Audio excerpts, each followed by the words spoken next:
Hello guys, तो मैं फिर से हाजिर हूँ और आज मैं आपके लेकर आई हूँ एक बहुत ही शॉर्ट नोट पर बाबर। और आज के इस वीडियो में आपको मैं बाबर से रिलेटेड बहुत ही बेसिक इन्फॉर्मेशन दूंगी। तो चलिए, तो जैसा कि आप बोर्ड पर ये नाम लिखे देख रहे हैं, तो ये सारे नाम हैं बाबर के पैतृकों के, ठीक है। और जो सबसे पहले पैतृक थे बाबर के, वह थे अमीर तैमूर।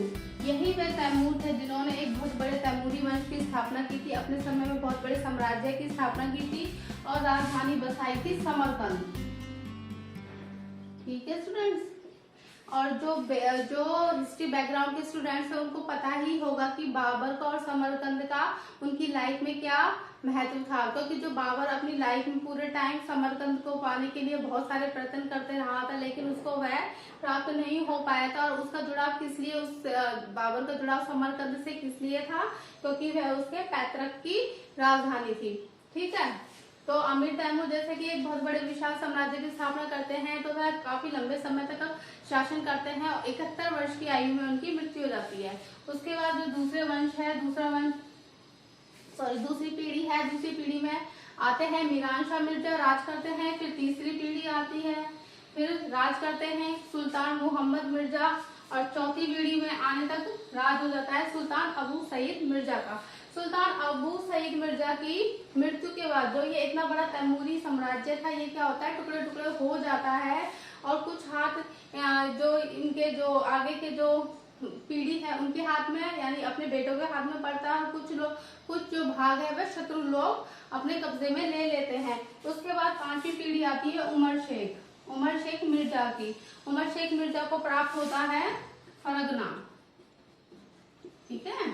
और जो उमर शेख मिर्जा का जो समय है वह ऐसा समय होता है कि उस समय में जो उमर शेख है चारों ओर से शत्रुओं से घिरा होता है।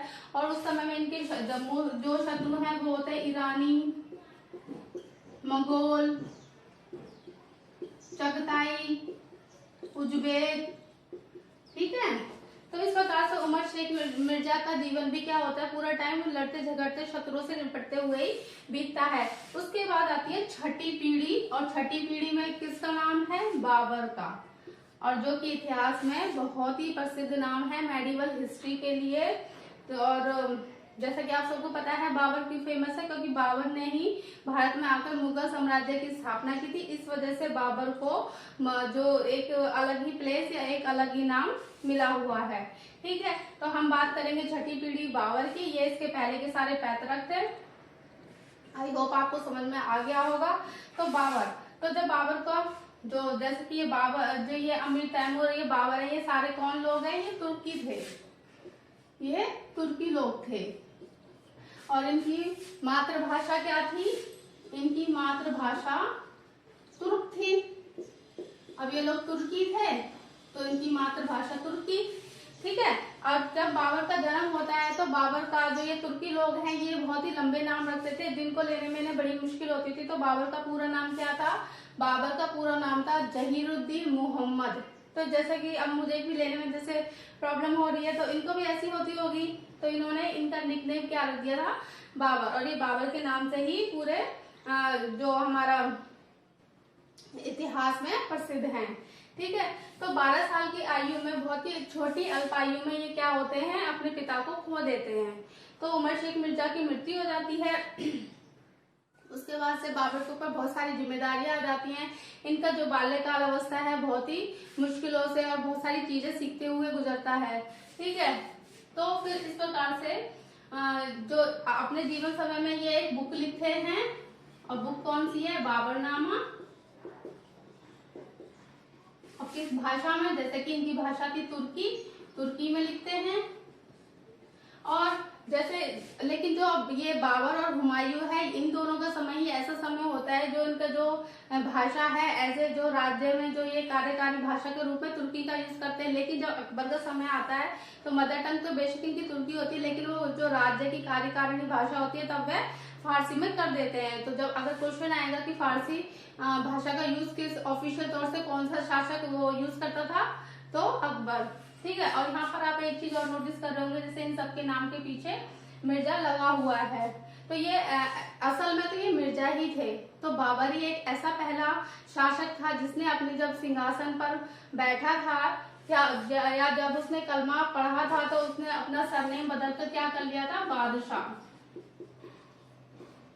तो इसका क्रेडिट भी बाबर को ही जाता है कि बादशाह का यूज किसने शुरू किया था, किस शासक द्वारा शुरू किया था, तो वह बाबर द्वारा शुरू किया गया था। और जैसा कि आप सब जानते हो, इसके बाद से जितने भी इसके वंशज थे उन सब वह सारे ही अपने नाम के पीछे क्या लगाते थे, बादशाह। ठीक है, ये तो थी एक छोटी सी बेसिक इन्फॉर्मेशन।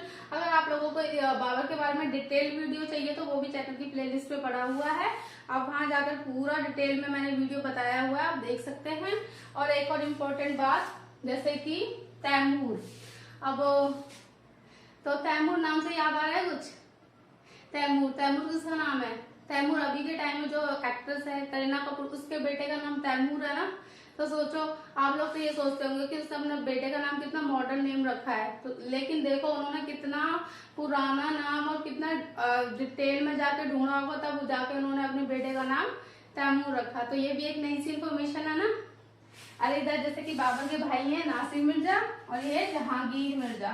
तो जहांगीर और करीना के दूसरे बेटे का नाम पता है, तो करीना के दूसरे बेटे का नाम जहांगीर ही है, वैसे शॉर्ट में क्या बुलाती है, जे, वैसे उसका नाम जहांगीर है। और ये मुगल्स है ना, ये मुगल्स क्या है, ये मुगल्स डबल डबल नाम भी रखते थे। जैसे यहाँ पे जहांगीर मिर्जा पहले से ही था, लेकिन जब हमें ये पहले की बात तो नहीं पता है आप लोगों को, लेकिन बाद में जब आप जाते तो पढ़ते हो ना, बाबर, हुमायूं, अकबर, जहांगीर। ठीक है, तो इस प्रकार से अकबर भी था और अकबर 2 भी है। तो जैसे औरंगजेब था, औरंगजेब 2 भी था। तो इस प्रकार से इनमें यह प्रथा भी थी कि नामों को डबल डबल या रिपीट में अपने बच्चों को रखते थे। तो आई होप आपको लेक्चर पसंद आया होगा, और लेक्चर पसंद आया तो लाइक करें, शेयर करें, सब्सक्राइब करें। Thank you.